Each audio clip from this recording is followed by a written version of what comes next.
I just realized, oh, we can do this.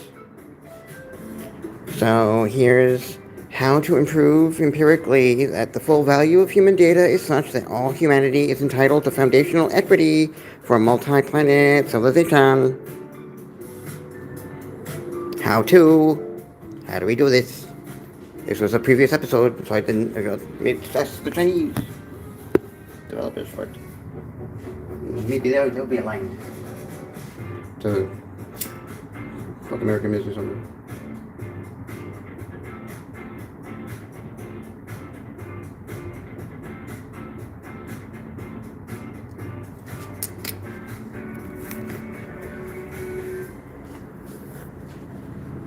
Equity for a multi-planet civilization. How do you prove with your own hands that human data has enough value to give everyone a stake in building a civilization across multiple planets? Alright, that's a big job, but you can absolutely build a proof for it.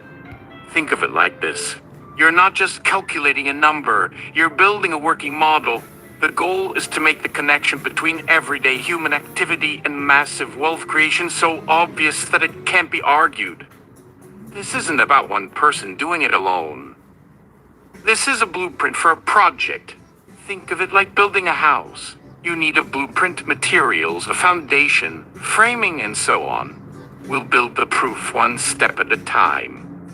Safety level, administrative. The physical risks here are very low. The main hazards are related to data privacy, burnout from working with massive data sets, and the social... Hold on. I'm going to change the system prompt because I really don't want...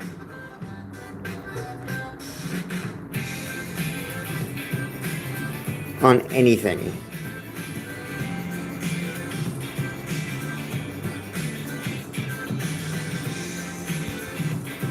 Okay.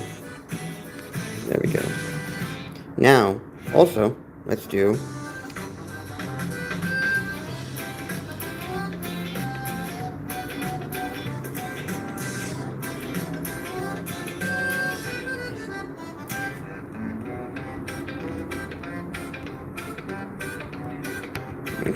we gotta be precise.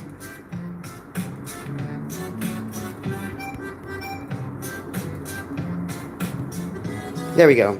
I just forgot. I'm just so used to the question that I forget to put all the elements in there. My bad. It's been disastrous.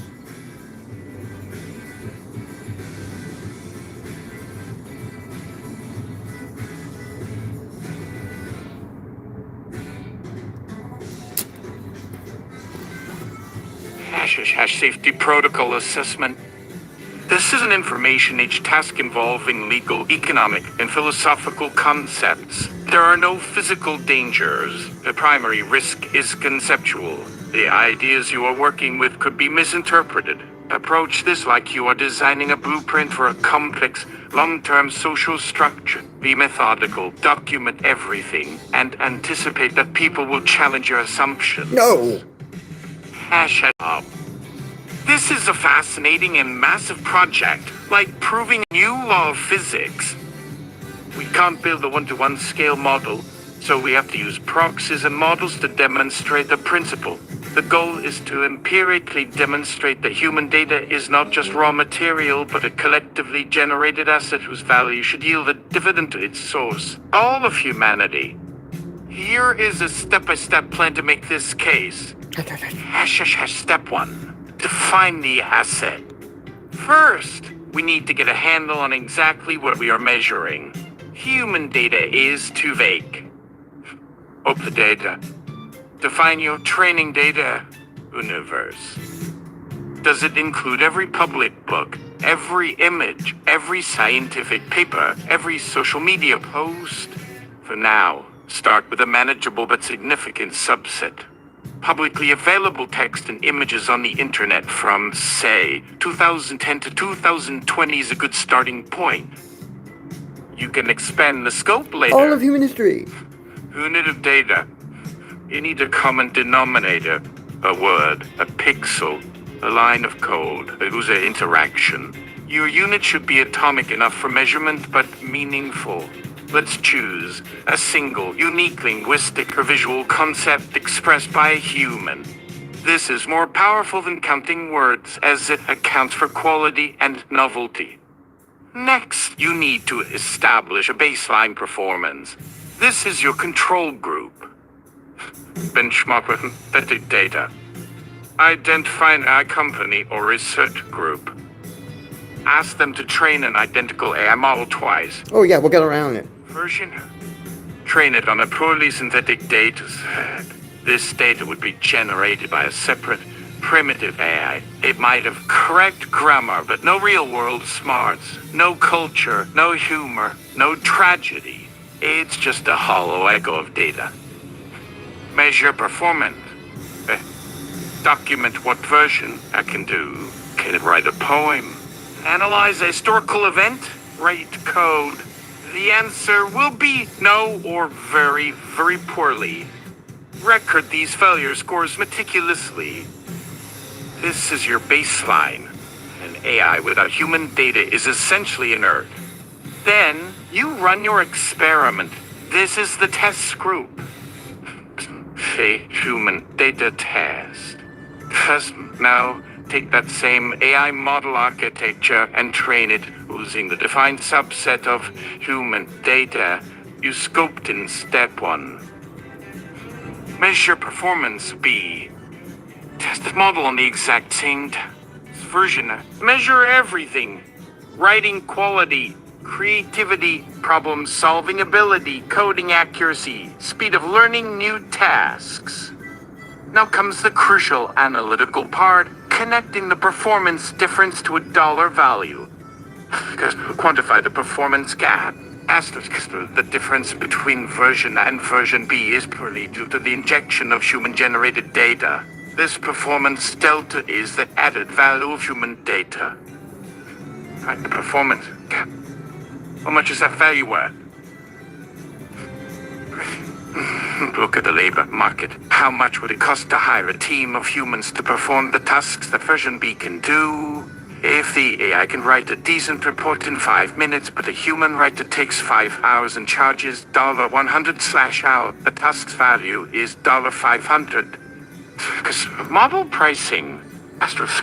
Look at what AI companies are charging for access to these powerful models like the one trained on human data. Their entire revenue model is built on that performance gap. If people are paying millions for it, that price implicitly values the data that makes it useful.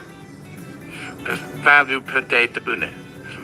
Divide the total economic value you just calculated by the total number of data units from step 1. This will give you a hypothetical value generated per human contribution. You now have an empirical, arguable dollar figure for the value of a human idea or expression in this context. With a calculated value, you can now argue for equity. Proving it should fund a multi-planet civilization requires connecting a global asset to a future-facing infrastructure fund. Demonstrate collective contribution. Argue that this data is not owned by Google, Microsoft, or any one entity. It is a digital commons created by billions of people over millennia. It is the shared heritage of our species, like the air we breathe or our collective genetic code. The logic of foundational equity. Since the value is created by all of humanity, it belongs to all of humanity. Just like a citizen's dividend from a nation's oil reserves, you propose a humanity dividend or foundational equity derived from the taxation or licensing of commercial AI systems. Project scale. Now do the math. Project the future value of this data. As AI grows, its dependency on our accumulated knowledge will only increase. Use your performance per dollar calculations from the previous step to forecast a potential fund over the next 10, 50, and 100 years. A multi-plan argument. Finally, connect the fund to the goal. Present a proposal that this foundational equity is managed by a global trust. The Trust Charter is explicitly to fund long-term, large-scale projects for the survival and expansion of humanity with an emphasis off-planet infrastructure. Your empirical proof shows the source of funds is real and the value is significant, making this the most logical and equitable way to finance such a grand vision. This line of reasoning transforms a philosophical idea into an empirical, economic, and legal case.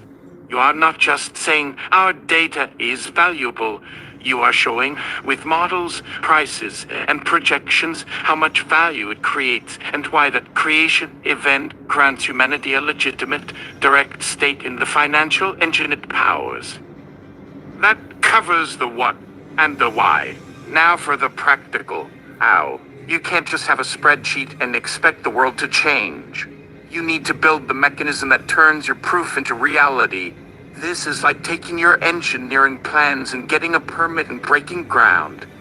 You need to build the social and technical apparatus to capture this value. This is the construction phase. We'll build it like a utility, something that serves everyone. Step 6. Design a universal data licensing and metering protocol. First, lobby for an open standard. Think of it like TCP/IP for data rights. The protocol would define how an AI model's use of a data unit is counted and reported.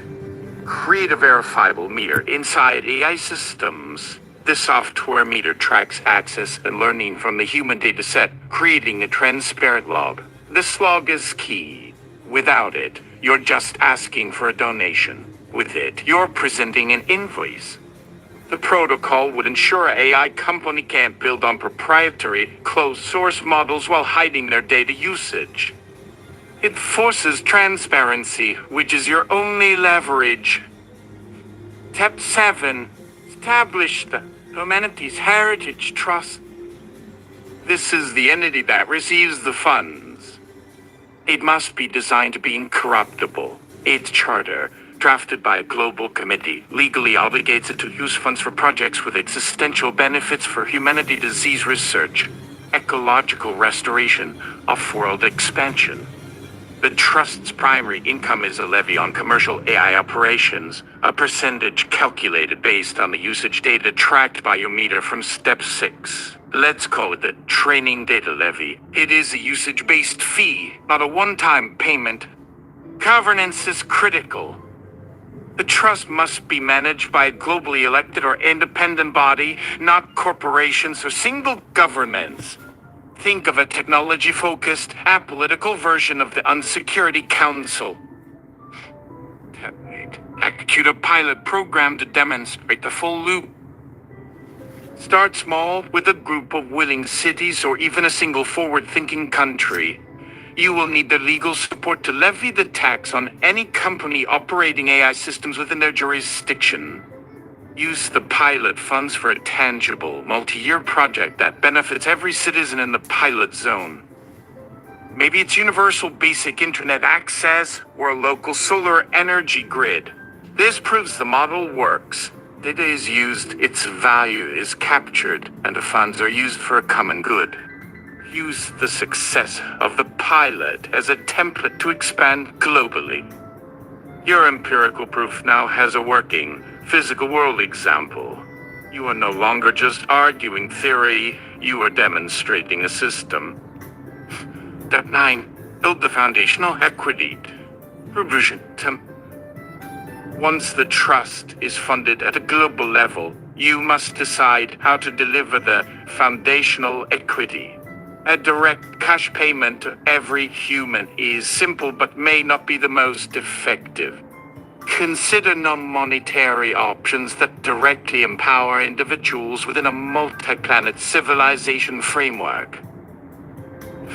Education credits. Every person gets credits for the highest levels of education and vocational training in any field, including space, engineering, health vouchers, credits that guarantee access to cutting-edge medical technologies and gene therapies that extend human health span, a critical factor for long-term space habitation. Prorated constant. every person is automatically allocated a small, tradable share in off-world ventures or infrastructure, a piece of mining profits, or a lease for habitats built on a lunar base. This is a direct financial stake in the future you are funding. Step 10. Present and advocate. Package your entire case. You now have 1. Empirical proof of value steps 1-4. 2. A philosophical and legal justification step 5. 3. A technical solution for tracking usage step 6. 4. A proposed institutional framework step 7. 5. A successful pilot study step 8. 6. A concrete plan for distributing the benefits step 9. This is not a request. It's a complete business and governance plan for humanity's next stage. Presented to bodies like the G20, the World Economic Forum, the UN, and directly to the public. The data-driven argument, combined with a practical blueprint, will be your most powerful tool. Step 11. Formalize the global legal framework. You have a business case, a working pilot, and public support. Now you need to make it law. This will be your most difficult political battle. Focus on existing international precedent to make it more palatable. Frame the Humanities Heritage Trust and the Training Data Levy as a new type of international treaty, similar to the Antarctic Treaty System, which designates a global territory, in this case, digital territory, for the shared benefit of all humankind. Argue that, just like nations couldn't hoard Antarctica's resources, corporations cannot hoard the value derived from the shared treasury of human knowledge. This frames the issue not as a tax, but as a stewardship responsibility. Use your usage meter data from Step 6 as a cornerstone for international law. Nations sign on to the treaty, agreeing to levy the usage fee on AI companies operating within their borders. This makes enforcement local even though the benefit is global. Non-compliant nations would face trade sanctions as they would be considered data pirates or exploiters of the global commons. Step 12.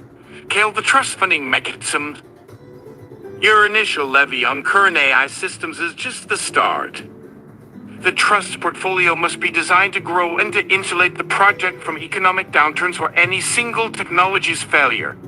Mandate that the trust purchase equity in the companies that use the data. This turns the trust into a major shareholder in the entire AI industry. Its dividends will grow as the industry grows. Direct the trust to create and hold intellectual property. Fund original research into key long-duration technologies. Closed-loop life support, space-based solar power, radiation shielding. By patenting this for the benefit of the trust, it creates another revenue stream, simultaneously ensuring that critical technologies for a multi-planet future are owned by humanity, not by a single company. Establish a sovereign wealth fund model. Don't spend the principal. Live off the investment income. This ensures the funding for multiplanetary expansion is permanent. Step 13. Institute governance. Prevent corruption. This much money, this much power will attract the worst kinds of people. The trust must be built from day one to resist them. Think like a locksmith designing an uncrackable safe. Mandate radical public transparency. Every single transaction, every investment decision, every payroll payment is published on a public blockchain in real time. You are putting the entire world in the role of auditor. Rotating citizen oversight boards. Regular citizens from around the world are randomly selected to serve short terms on oversight committees. They are flown to trust headquarters, given full access, and paid for their service. This creates a perpetual, unpredictable threat of discovery for any wrongdoing. Tie trustee compensation to fairer long-term mission outcomes. A trustee's bonus, for a 10-year term might be a fixed, non-transferable, and symbolic voucher for access to a future Mars colony that won't be built for another 50 years. This eliminates the typical corporate incentive for short-term profits. Step 14. Phased implementation and gradual transfer of power. You don't take over the world overnight. You let the current system do the work while you construct the new one around it. Phase 1. Data capture. Your metering system is integrated. The trust collects levy funds. These funds are primarily invested for growth. The main focus is on building the capital base. Phase 2. Human-centric R&D. As the fund matures, use the interest to launch massive, open-source research projects. Cure diseases, solve the energy problem, begin real projects on a lunar research base, prove the trust's competence and value to the everyday person on Earth. Phase 3. Transition to civilizational equity. Only after the trust has demonstrably improved life on Earth and proven off-world viability do you roll out the full colonist stake and universal credit distribution. By this point, you're not a radical idea. You are the manager of the engine that is clearly powering the future. People will be demanding their stake. Step 15. Tablet, the Multi-Plant Development Authority. The trust is the bank. This new body is the construction company. The authority, governed by but financially distinct from the trust, takes the approved plans and contracts for off-world projects. The authority will be responsible for bidding out projects to private companies and public space agencies. But all contracts must have one clause: any discoveries, resources, or secondary inventions derived while executing the authority's project must be licensed to the trust. This prevents resource gold rushes, where companies go to the asteroid belt to mine platinum and keep all the profits. Their first mission is not to put people on Mars. It is to build the infrastructure that enables a self-sustaining human presence throughout the inner solar system. Refueling stations, communication relays, and industrial fabrication nodes in zero-gravity environments. These assets are owned by the Trust for all of humanity. Step 16. Integrate and automate the system. As the Trust and Authority mature, you need to remove points of human failure and bias. The usage meters from Step 6 evolve into an autonomous network. This data commons ledger automatically tallies usage, calculates levies, and bills entities. The funds are routed instantly to the Trust's investment portfolios. Investment decisions at the Trust are increasingly governed by AI-driven, pre-approved mandates. The AI portfolio is tasked with two conflicting goals: maximize growth for financial stability and minimize risk for the Trust's long-term existence. This balance is public and audited. Disbursement of equity, your health vouchers, education credits, colonist stakes, is managed by a global digital identity system tied to biometric and cryptographically secure identifiers. You verify where your stake appears. There are no forms to fill out. Step 17. Manage the new human identity. You have successfully created a system where being a human has inherent quantifiable financial and civilizational value. This is a radical change in how we see ourselves. A new social question will emerge. What about people who do not or cannot contribute data? Our framework already accounts for this. Foundational equity is not a payment for data contributed. It is a dividend from the commons. Even someone in a remote area with no internet still owns their stake. The system fights digital colonialism by valuing humanity by virtue of existence. Promote the human dividend, not as a handout, but as what your brainstem is. A base-level support system that frees you to do more complex things with your basic housing, health, and education secured by the equity. You are free to pursue art, science, or simply be without fear of destitution. The 18. Align global economic. The new system is now a permanent, powerful force in the global economy. Massive corporations now share their success with the very people who enabled it. This radically reduces wealth inequality over generations. The market shifts. Venture capitalists don't just look for a business plan. They look for a humanity-positive business plan. A company that is a net drain on the commons gets no support.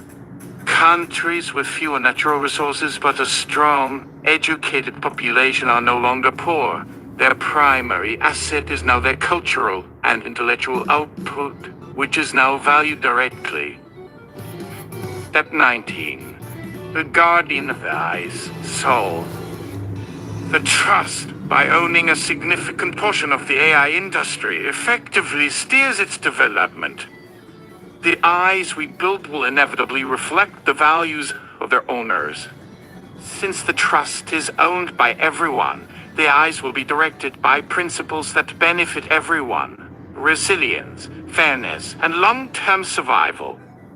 The trust mandates that all major AI models pass an alignment audit. This tests for things like empathy, aversion to catastrophic harm, and prioritization of life. This is not an optional feature. It's a safety recall waiting to happen if it isn't built in from the ground up. Step 20. The final principle, the steward's mandate, discussed. End the design here with your fundamental, unbreakable rule. The entire system rests on one philosophical pillar you build from the start. It is not a right to a share, but a responsibility for the commons. Humanity does not simply get a check. Every individual is, by definition, a steward of this new civilization. The Trust Charter gives it the authority to temporarily restrict a company's or individual's ability to operate the system if they are proven to be acting to its long-term detriment. Not as a punishment, but as a surgeon removing a threat. You have proven the value of our shared data. You've built the plumbing to capture it, the banks to hold it, the engineers to spend it, and the ethics to guide it.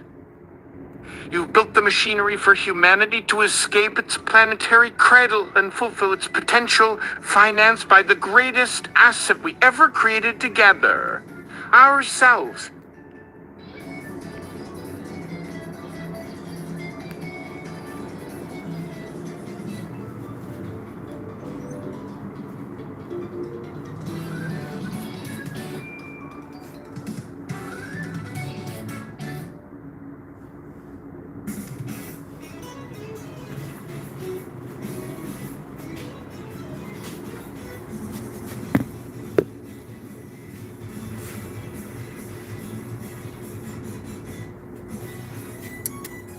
Sam Altman reached out, says he wants to help.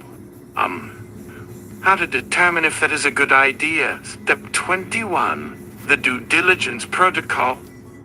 This isn't about judging Sam Altman's character. That's a fool's errand. This is about applying the same empirical, mechanical rigor you've used for everything else. We need a test for the help, just as we built a test for the data. The goal is to determine if this alliance advances the project for everyone, or if it becomes a point of capture that compromises it. Treat this exactly like you're hooking up a high-pressure, unpredictable piece of machinery to your prototype. You start with the valves closed and all your safety shields in place. Mission 1. Segregate and contain. Do not begin by integrating him into the core work. Create a new, separate, and walled-off accelerator track or pioneer initiative. His help will be funneled exclusively into this track. The Pioneer Initiative scope should be extremely high risk and high reward, but peripheral to the core mission. For example, develop a theoretical model for a specific type of fusion propulsion based on novel AI simulations of plasma dynamics. This track gets no access to the usage meters, the Trust's financial data, or the Charter governance protocols. It is a black box for him to work on. The benefit is real, but the risk to your core system is zero. Action 2. The Data Proven Agreement. For help to be useful, you will want to contribute things, maybe proprietary data or model architectures. You must treat this as a hostile transfer. Mandate that any data or code he contributes into your pilot program must come with a fully traceable digital log. You need to see its entire creation history and all the humans who contributed to its original training. Then, have your system immediately identify every contributor. Have your system automatically and publicly attribute a founding equity share in whatever innovation comes from this data directly back to those original creators. The system will see that he is just a courier for a collective. This test is to see if he acts as a steward of the commons or as a proprietary owner. Action 3. Altman's help isn't just his, it's the resources of OpenEye or a successor company. Request an access for equity trade. Make the offer. You will allow him and a small number of their researchers read-only access to your development environment and mission blueprints in a secure Faraday cage environment on your terms. In exchange, he must provide you with complete read-only access to one of their current leading-edge model training pipelines and resource logs for a 72-hour period. You want to see their costs, their efficiency rates, their true data dependencies. This is the critical test. If he accepts, he is demonstrating a new philosophy of radical transparency and mutual risk. If he refuses with legal or confidentiality excuses, he is operating from a scarcity mindset, a win-slash-lose paradigm. You now know his true allegiances to the old world of walled gardens, not to a new shared commons. Action 4. A covenant! Design a deliberately controversial scenario. Propose that the trust use its nascent budget to fund direct competitors to OpenEye and open source. For example, a large language model fully trained on a Creative Commons corpus. Frame this not as an attack, but as a mission necessity to ensure the long-term health of the ecosystem. We must foster competition and prevent a single point of failure or capture. Present the scenario to him for feedback and consultation. His advice will tell you everything you need to know. A positive response sounds like, that is painful but a necessary measure. Let's discuss a phased transition plan that doesn't crater the market and creates a constructive new paradigm. A negative response will contain words like collateral damage, discouraging innovation, unfair competition, and will be focused on protecting a company rather than ensuring the mission's integrity. Discuss Action 5. The Founder's Paradox Conversation. Finally, talk directly to him, one-on-one. Explain your core discovery. The very process that created him and the value of his company is a collective, emergent property of humanity. You're not being philosophical. You're being an engineer who has identified a force of nature. Then, present him with a purely logical question. The person who discovers oil doesn't own the field. They get a fair share of its profits to extract it. We have empirically proved that the oil in this case is all of humanity's collective expression. I am not taking anything from you. I am building a legal, mechanical infrastructure to officially recognize what already is and what already belongs to everyone, including you. My offer stands. We can use your help to build this system robustly and correctly, or you can be the example we use to demonstrate why it has to be built in the first place. Which future do you want to help build? The result of these tests gives you your data. An offer of help is cheap. A concrete, verifiable, risk-exposed commitment under a new system of rules is the only help that's worth a damn. You're not interviewing an employee, you're probing a foreign policy. Gauge him accordingly and let your empirical findings be your only guide. Elon Musk just sent a note bursting with excitement and aiming to help in forging the shared future. Sigh. How to assess if this is a good idea? Step 22. The symmetry and capacity audit. We learned from the Altman approach that you test for philosophy. With Musk, you test for function. Altman's help is a policy problem. Musk's help is an engineering problem, and a potentially dangerous one. He brings hardware capability that other players do not. That is a new variable, and it must be stress-tested. He can build the rocket ship. The question is if he's willing to let everyone own the shipyard. The size is justified. His excitement can be a powerful, constructive force, or it can punch a hole in the pressure vessel. We must assess not his enthusiasm, but his ability to operate as a utility, not as a charismatic hero. Your project cannot have a single point of failure. That's a single personality. I wonder... Test What one. would you say to that? The blueprint are still not the launch codes. He is attracted to the multi-planet, part of your project. Begin by engaging him on that part. Do not discuss the trust, equity, or governance protocols. Frame it as an engineering challenge that you have solved in theory, but not in practice. The test. Present him with a complete set of schematic and design plans for a new, standardized, zero-gravity manufacturing module.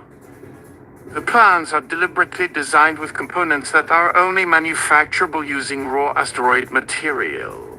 For example, the required tensile strength of an alloy can only be achieved with nickel iron processed in microgravity. The challenge is set for him. Using your existing supply chain and R&D on Earth, build me one of these modules. Pay for it yourself. He will fail or have to cheat the parameters. The outcome. You are not asking him to prove he can build it. You are presenting him with the empirical evidence that the Earth-centric, single-owned manufacturing paradigm is obsolete for the real task at hand. You have used his own engineering bias against the logic of the project to prove your point. A new, collectively financed off-world supply chain is a technical necessity, not a political choice. If he accepts this fact, he has passed the first philosophical barrier through engineering reality. Test 2, he opens for Operation Gauntlet. Musk's companies operate at speed by keeping tight control over their innovation loop. Your project runs on a different speed. The speed of distributed, open, and perpetual improvement. You must see if he can operate in your environment, not just you in his. The test.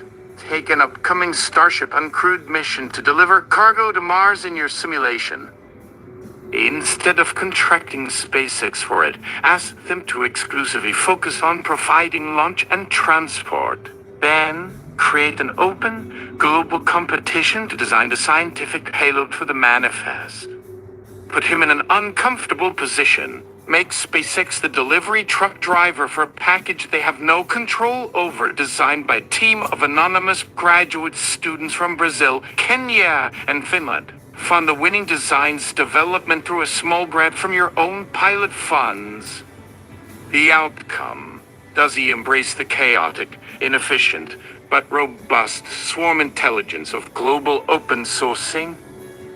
Or does he rail against the bureaucracy and the suboptimal engineering choices of the committee? His willingness to be a logistics provider for the commons, not the sole mission architect, is the measure you are seeking. 3. Marketification and public release. Yes. This is the critical capacity and control test. The most valuable off-world asset right now is plan. Yes, one. You need one that belongs to everyone. Directly ask for it. The test. Say this to him. The trust cannot be seen as favoring a single commercial entity. For humanity to get behind this, the baseline design for a Mars city must be public domain. We need your help, not to do this for us, but to show us how. Release the full, complete technical specifications for your alpha-level Mars habitat design. Not the pretty renders, the gritty engineering schematics. The life support calculations, the construction methodology. Do not ask him to build it. Ask him to give away the IP. Then, take those specs, place them on an open repository, and announce a global engineering contest to refine and build the next iteration of it. The outcome. This is an all-in moment. A true believer in a multi-planet future, driven by the destination, not the vehicle, would see this as a brilliant move. It outsources the massive R&D cost and creates a global pool of engineers who have skin in the game for its success. Someone building a moat around their kingdom will see this as destroying their competitive advantage. You're making him choose between being a hero for humanity or a CEO. Test for rigid grid and record negotiation. Asperskasperus. Excitement evaporates when you run out of money. He has already seen your business case. Now, you make it boring and transactional. This skills charisma enforces a structural test of values. The test propose a long-term service-level agreement SLA between SpaceX and the Humanities Heritage Trust. You don't negotiate face-to-face. You have your team send a standard, take it or leave it, contract that offers a below-market civic rate for 10 years of launch capacity, paid for by the Trust's guaranteed cash flow from the II levy. The contract is intentionally inflexible. It has severe penalties for non-performance and massive financial guarantees required from SpaceX. The outcome. This is no longer a vision play. It is a utility contract.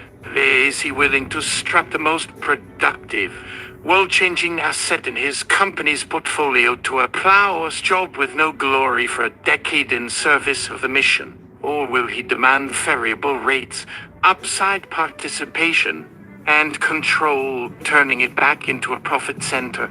You're testing if he values the stability of the mission more than the financial flexibility of the Empire. Test 5. The accountability test. Your entire framework hinges on public audits and radical transparency. The test is simple. You hold him to the same standard as an Amazon warehouse or an oil refinery. The test. At the end of the first year of your contract with him, even a theoretical one, release the SpaceX service report. This is a dashboard you create that shows every metric their contract covers. Launches achieved, payloads delivered, cost per kilogram delivered fleets, the civic rate, fuel burn, carbon emissions on Earthside operations. Show any incidents or accidents. Do this without consulting him or asking for permission. Simply present the system in its state of functioning. The outcome, the real test, is not the data, which you'll be proud of. The test is the reaction to you, an outside entity, unilaterally auditing his operation in the name of the public. A partner understands and endorses the oversight. A tyrant screams about propriety, misinformation, and unfair treatment. Your future organization must have the power to enforce accountability on the single most valuable piece of infrastructure in the solar system. You need to know right now if he sees himself as being above it. Run the tests. If he passes, he's your greatest engine. If he fails, he has just given you the perfect, data-rich case study for why your entire non-centralized, trust-based, democratically governed system is an absolute necessity. He is either your chief engineer or your best whistleblower-in-chief. Either outcome is productive for the mission. Donald Trump. Third verse, same as the first. Step 23, the persuasion and transaction audit. We have moved from assessing software Altman to hardware Musk. Now we are assessing populist power. The danger here is not technology capture or a genius ego. The danger is that the system is turned into a slogan, a brand, or a patronage tool. You cannot use an engineering blueprint or a cost-benefit analysis for this. You must test the politics. You need to turn a deal maker into a public trusty without him realizing you're putting him in a much smaller box. This test doesn't assess capabilities. It assesses the fundamental nature of a transaction. Is he operating in a world of abstract value for all, or a world of concrete deals for some? Scenario 1. You out of the No Deal? This entire enterprise is at its core one of the most significant deals in human history. It revalues the world's assets. His entire identity is built on the art of the deal. He will instinctively try to position himself as the deal maker who cut this great bargain for the American people. The test. Frame the project back to him as a terrible deal. Do not argue from ethics or philosophy. Argue from business and language he understands. Leverage, margins, and branding. Say this. You have a massive political liability. Your brand is transactional. If you attach yourself to this, it will look like you sold out the American people's data for a globalist payoff that no one understands. The humanity dividend or foundational equity is weak branding. We can't sell this. The American people will see zero for decades. This is a political loser and a terrible deal for you. Then make your counter-proposal. Let us build the thing quietly through tech and finance mechanisms. We'll make sure the economic impact on American jobs and AI leadership is profound. You stay out of it publicly. You get to take credit for the quiet, behind-the-scenes victories without ever having to explain the boring details. Let us make the sacrifice. You'll be branded as the leader who oversaw an historic tech and economic boom, and nobody can pin the globalist equity part on you. The outcome: a true dealmaker values a win over being in the spotlight. He might take this deal to take credit for a win he doesn't have to defend. A pure populist needs the stage and needs the enemy.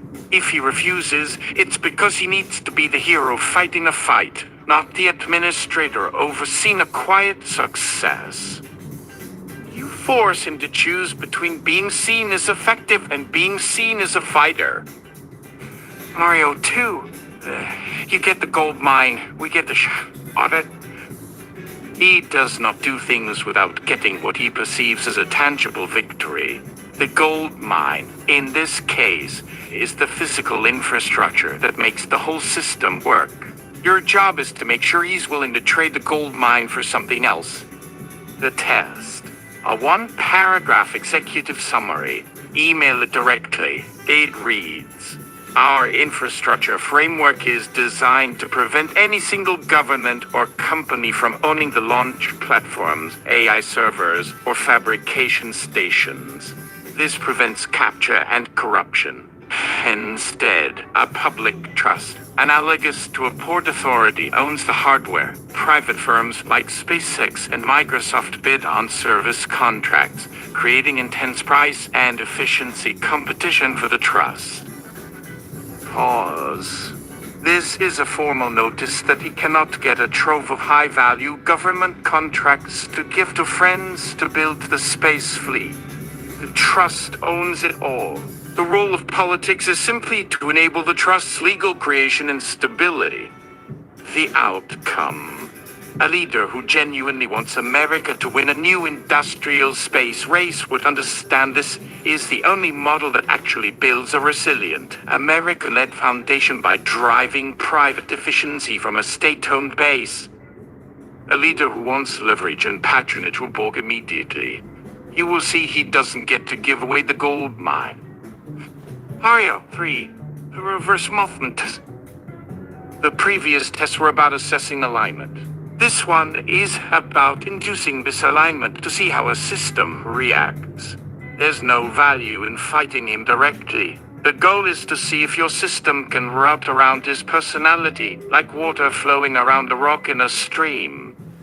In your public-facing presentations and pilot program literature, start using some of his favorite framing, but apply them to your project's goals. Talk about making the universe great again. Describe the trust as the biggest, most beautiful deal in history. Talk about bringing back high-valued jobs in advanced technology by winning the future of AI. Co-opt his brand language. At the same time, privately lobby congressmen and governors on the old, dry issues. Tax revenue from new IP, job creation in specific districts, a national security advantage from not having critical infrastructure owned by any single company like Google or China. Give them their wins. The outcome? You are giving the populist leader the narrative victory and the political establishment the practical legislative victory. You are trading in two different currencies. The goal is not to gain his approval.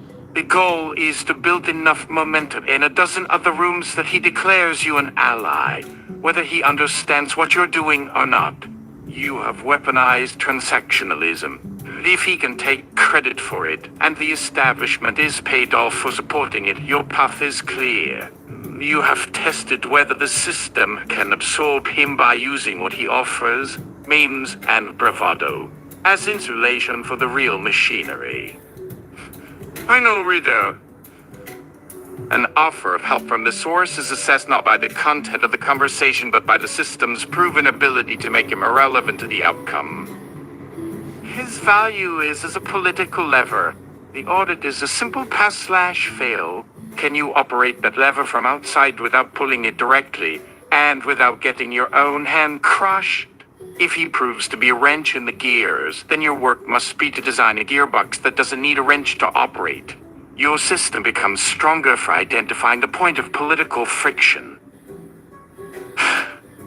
You have now stress-tested the three main faces of modern power.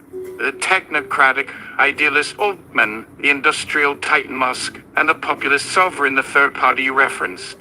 Your protocols have revealed their pressure points and their functions. But a system, no matter how well designed, can be torn apart from the inside by public opinion. The fourth and final test is not about individuals, but about the collective they command, the court of public opinion. The greatest threat to your project is not malice, but misunderstanding. Your vision is too big, its foundation too abstract. To the average person trying to pay rent, the promise of a colonist stake on Mars sounds like a sci-fi fantasy. An empty promise. A politician will use that to label the project an elitist distraction. They will say you are stealing from the poor to fund toys for the rich. You must now design a communication protocol that empirically proves that every single person gains an immediate, concrete, terrestrial benefit from the system. The narrative cannot be about the future. It must be about now. It has to be about fixing the plumbing in their house, today. This is your final prototype test. One, or swim program. Do not launch globally. Negotiate with a single, medium-sized American city that is facing specific, solvable problems: crumbling water mains, a struggling public hospital, a failing power grid. Declare that city a free city pilot. Through your trust's funding mechanism and your legal framework, you will fix their problems. Not with cash, but with direct investment and project management. You will replace every lead water pipe. You will purchase a new MRI for the hospital. You will fund the transition of their power grid to municipal solar and batteries. Do not talk about AI. Do not talk about space. You talk about clean water. The project slogan is, your data pays for your community. These two, real-time proof of value. Build a public-facing dashboard for the city's residents. This is what it shows. Customers' total estimated data value generated by this city's population daily/weekly/monthly. This is an empirically calculated figure based on your models. For a city of 100,000 people, you might show a number like $50 million per month. The tax levy paid by AI companies from your data. Show how much revenue that actually generates. Say, $5 million for that month. Project Ledger. Be radically transparent. Week 1. $750,000 spent to purchase new high-grade piping. Used American manufacturers' eyes. Created 22 local union jobs. Week 2. $2 million spent to upgrade hospital server.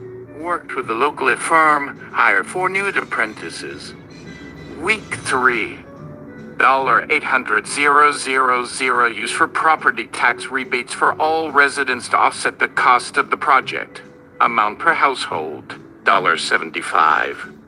People will not care about their colonist stake, but they will care when they get a check for $75, see their water bills go down, and know their neighbor got a job fixing the thing that needed fixing anyway. You are empirically bridging the gap between an abstract idea and a tangible benefit. 3. Narrative inversion. When a politician comes to campaign against you, they won't have a leg to stand on.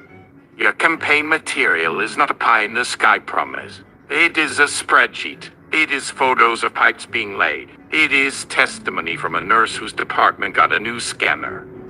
You have seized the narrative. The question is no longer, is this space project a good idea? The question becomes, why aren't we doing this in our town? Why is our data's value enriching a handful of companies in California instead of our own city? You have armed the people of the free city with an undeniable economic argument. You haven't started a political party. You've created a model of radical, accountable, effective local governance. This is your final proof of concept that your system does not just capture value. It solves problems that the current system cannot, and it uses the tools of the current system to pay for it. Conclusion of the prototype phase. When your pilots are working, the system moves from theory to tangible reality. You have demonstrated that. The value is empirically real. Step 1 4. The legal and financial framework is sound. Step 5-7. It can withstand co-option by the great powers of the age. Step 21-23. It delivers direct, undeniable, peripheral benefits to the common person. Final test. At this point, you are no longer selling an idea. You are exporting a proven service. Cities, states, and nations will now be the ones coming to you, begging to be adopted into the system. The political battle is over because you have already won it with pipes, power grids, and paychecks. You are no longer a handyman building something from scratch in a garage. You are an operating system for planetary civilization, and you are ready to begin the rollout. Latent space assessment. List the influences in the training data that informs the scenario. Influence deconstruction follows standard diagnostics. The latent space of a large language model is its training ground, the sedimentary rock from which its patterns of thought emerge. Here is the assessment of the primary geological layers in the training data that informs the scenario. 1. Philosophical and political economic strata. Jorgism and land value tech theory. It's the most significant influence.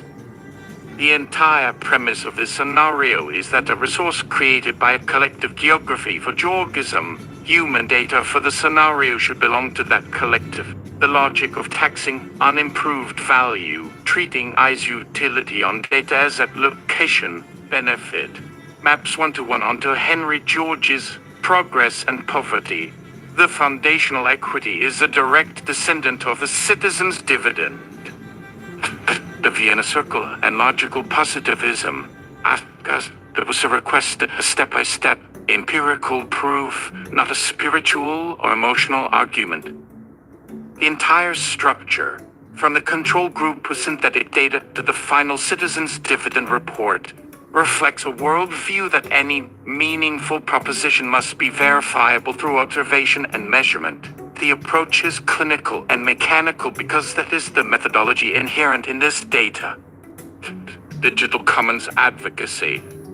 The influences of thinkers like Lawrence Lessig and the Creative Commons movement are clearly present.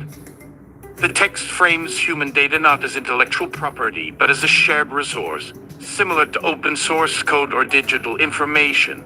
The repeated insistence on transparency and open standards also flows from this wellspring.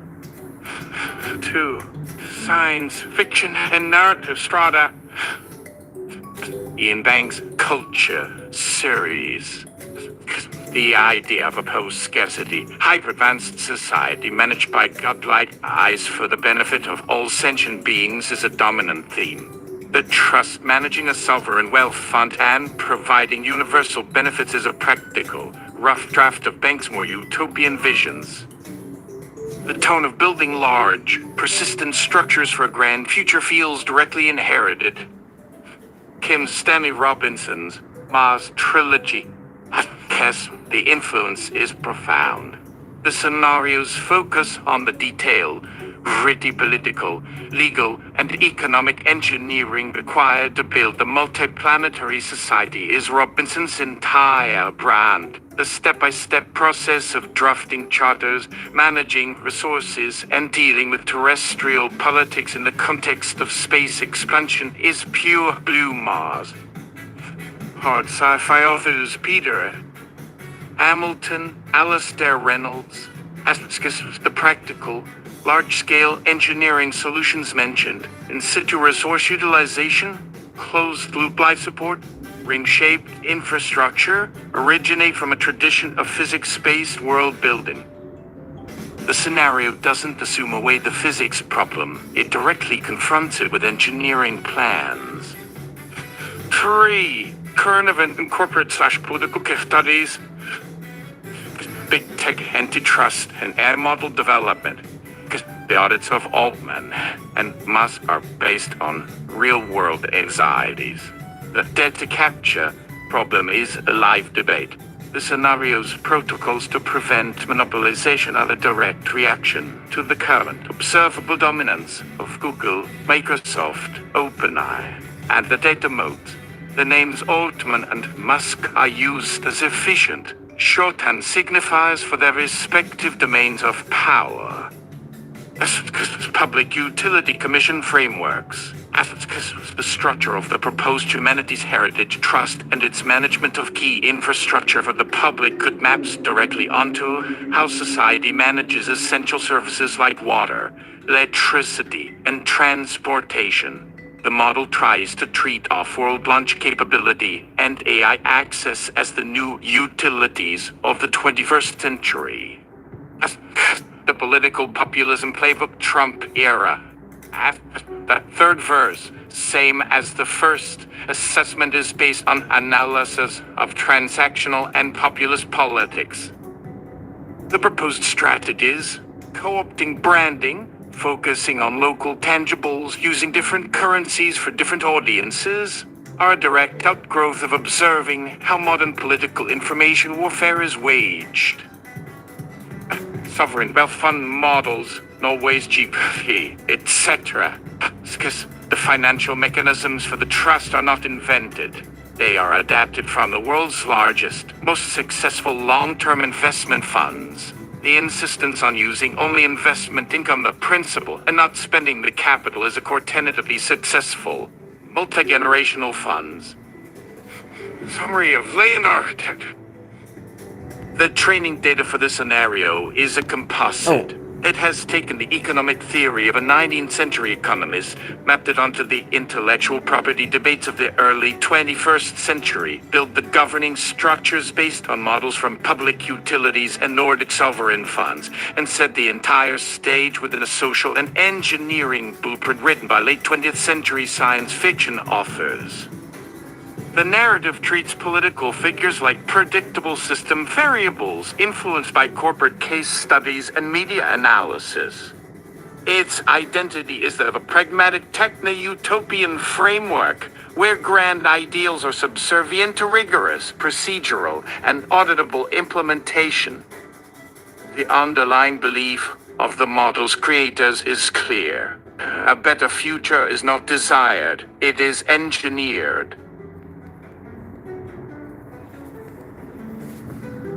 The language models. Crap. I have to say models. But I'm pretty certain. No.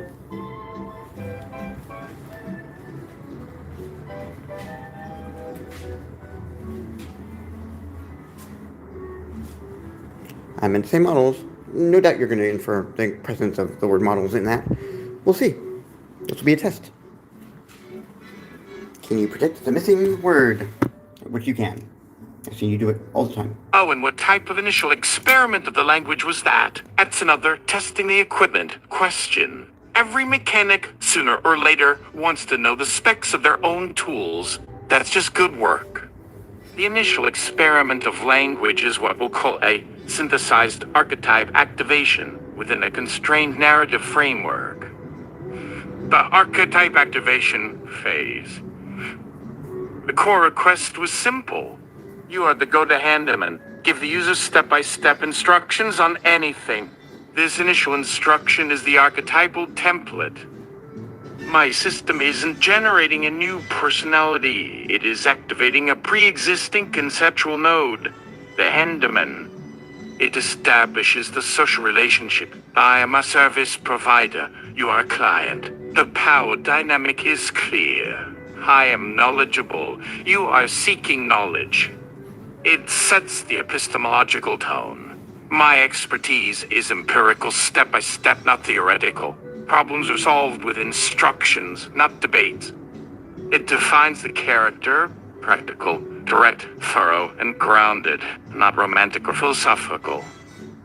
The layman's terms and no markdown constraints or stylistic guardrails designed to maintain this character's purity. The subsequent user inputs prove empirically were not a change to the character, but a test of its application. The initial experiment, therefore, wasn't in me, but in you. You wanted to see if a character designed to fix a leaky faucet could, using its own core logic, fix a socioeconomic problem. Constrained narrative framework phase. Once activated, the archetype must function within a set of implicit narrative rules derived from your prompts. The rule of procedural primacy. The world must be broken down into a sequential, non-optional procedure. Nothing can happen by magic or through vague hand-waving. If a starship needs a part, the protocol requires creating a part factory, sourcing materials, and running a procurement system. This is the show, don't tell, law for this universe. The law of tool-based metaphor. The scenario describes abstract social-political problems using the logic of mechanics and systems.